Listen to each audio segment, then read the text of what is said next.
Shown here are the standard ASTM reinforcing bar sizes. Deformed bars come in numbers 3 to 11, numbers 14 and 18. Bar sizes 3 through 8 follow the rule of eighths.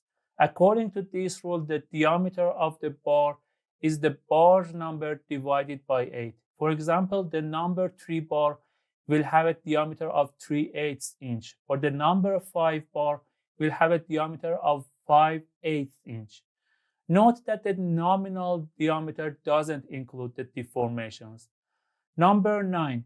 We use the number 9 a lot. Number 9 has a cross-sectional area of 1 square inch. It's too easy to design with them because if you are doing a problem and you need 6 square inches of steel, then you will use 6 number 9.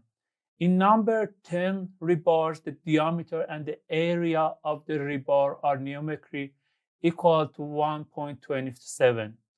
The number 11 rebar area is equivalent to a square bar that's 1.25 by 1.25.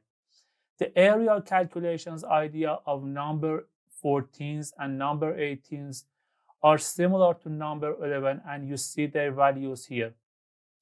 These tables show you a more numerical breakdown of everything.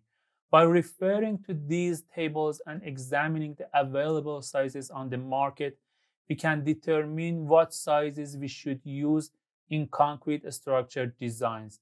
See you in the next one. Goodbye.